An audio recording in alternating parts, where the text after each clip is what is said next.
झारखंड में अवैध खनन मामले में जांच एजेंसी प्रवर्तन निदेशालय ने छापेमारी की है, लेकिन इस सबके बीच में एक बड़ी खबर निकल के ये आई है कि वेद प्रकाश जिनके यहाँ ये छापेमारी हो रही थी, उनके यहाँ से 2 AK-47 हथियार भी मिला है। हमारे साथ मौजूद हैं बीजेपी के सांसद निशिकांत दुबे जी। निशिकांत जी, AK-47 छापेमारी के दौरान मिल रही है। ये प्रेम प्रकाश है जी। प्रेम प्रकाश के यहाँ ईडी की पहले भी रेड हो गई थी।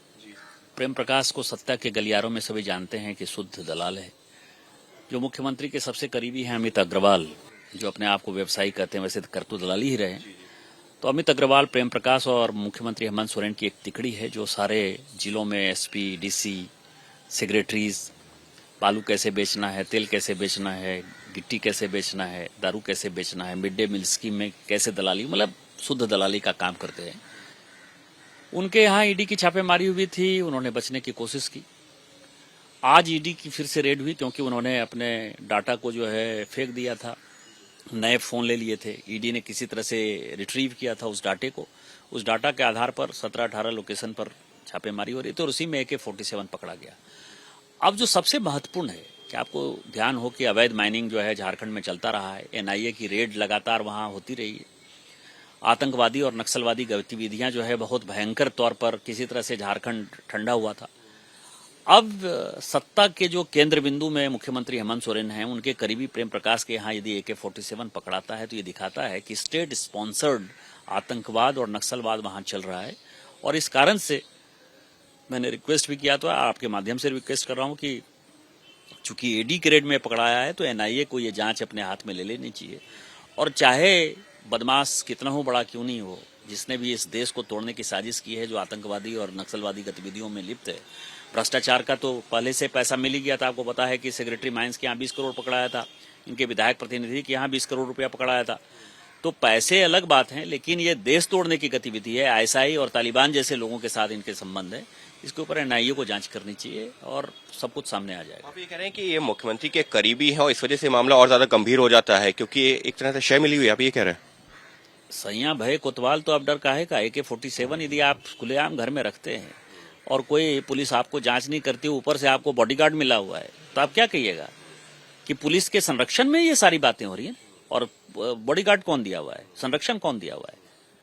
आपकी एंट्री जो है, आप वकीलों तक कैसे आ रहे हैं? आपकी आने जाने की एक्टिविटी क्या है? आपका कोई बिजनेस नहीं है। तो इसका मतलब ये है ना कि मुख्यमंत्री के संरक्षण में जो है ये आतंकवादी गतिविधियां चल रही हैं। जो ISI और तालिबानी संस्कृति है, वो सारी संस्कृति के जो है जनक वही हैं। तो NIA की जब जांच होगी तो वहां तक जाएगी। आप एक गंभीर आरोप लगा रहे हैं मुख्यमंत्री के करीबी और आतंकी गतिविधियों में शामिल। अपने आप में आरोप काफी गंभीर। पकड़ाया है ना, मैंने खुद अपने से थोड़े लगाया है। ये तो पूरी देश दुनिया देख रही है कि AK-47 उनके यहाँ से पकड़ाया। पूरा देश और दुनिया जानता है कि वो मुख्यमंत्री के करीबी अमित अग्रवाल के कितने करीबी हैं। दोनों का यदि WhatsApp जांच कर लीजिए, फेस टाइम जांच कर लीजिए, दोनों के लोकेशन यदि आप जांच कर लीजिए, तो आपको पता चल जाएगा कि इन्होंने कितना समय एक दूसरे के साथ बिताया है। आप झारखंड में किसी बच्चे से भी पूछिए, उसको पता है कि DC और SP और सारे सेक्रेटरीज के ट्रांसफर पोस्टिंग कौन करता है। दारू की नीति 2 बार यदि बदली गई तो वो कौन बदलता है, ये पूरा देश जानता है, दुनिया जानती है। मैं कोई नई बात नहीं कर रहा हूं। तो जब उसके यहाँ AK-47 पकड़ाएगा तो आरोप को थोड़े होता है। आरोप तो ये ओपन एंड शट केस है, तो प्रूवन केस है। इस सबके बीच में अगर जो है मैं झारखंड की बात करूं तो झारखंड में काफी राजनीतिक उठापटक का भी जो है इशारा आप लगातार अपने ट्वीट्स में भी करते रहे। क्या वाकई में सरकार के ऊपर खतरा मंडरा रहा है क्या? अब सरकार के ऊपर खतरा मंडरा रहा है कि नहीं मंडरा रहा है, लेकिन सरकार जो है खतरे में देश को रखे हुए है, ये तो पता चल गया ना। भ्रष्टाचार भी कर रही है और आतंकवादी गतिविधियों को साथ भी दे रही है। बांग्लादेशी इन्फिल्ट्रेटर को जो है वो यहाँ का नागरिक भी बनाने की कोशिश कर रही है। तो ये सारी चीजें जो है देश के लिए खतरनाक है। सरकार को खतरा है कि नहीं है? देश को खतरा है। लेकिन अगर जो है, क्योंकि अब फिर से आप सरकार की बात कर रहे हैं, तो ये कहा जा रहा है कि देखिए बीजेपी गलत इस्तेमाल कर रही है CBI और ED जैसी एजेंसियों का। आरोप तो ये भी लगता है कि एजेंसियों का गलत इस्तेमाल हो रहा है और लोगों को फंसाया जा रहा है। कैश हमने रख दिया, 20 करोड़ रुपया कैश हमने रख दिया। 20 करोड़ रुपया विधायक प्रतिनिधि के यहाँ पकड़ाया, वो हमने रख दिया। ये AK-47 हमने रख दिया। मतलब चोरी करिए आप, यदि कोई एजेंसी पकड़ने के लिए जाए तो बीजेपी ने आपको पकड़ लिया। मैं तो हमेशा कहता हूं कि मैंने आपके चैनल पर ही आज कहा है कि 50 ऐसे MP है जिनको मैं जानता हूं जिनको ED और इनकम टैक्स का जो है नोटिस मिला। कई एक सांसदों को मैं जानता हूं उनके यहाँ इनकम टैक्स और ED के रेड हुए। तो हमने तो ह्यू एंड क्राई नहीं किया। ये माननीय प्रधानमंत्री जी की सरकार है, माननीय अमित शाह जी की सरकार है। न खाएंगे न खाने देंगे, जो भी चोरी करेगा वो सलाखों के पीछे होगा।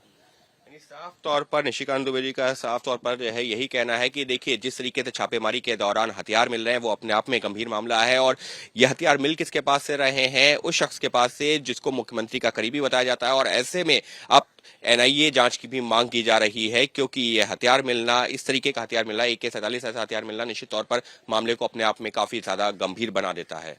सहयोगी कैमरा पर्सन अजय तिवारी के साथ अंकित गुप्ता, ABP न्यूज, दिल्ली।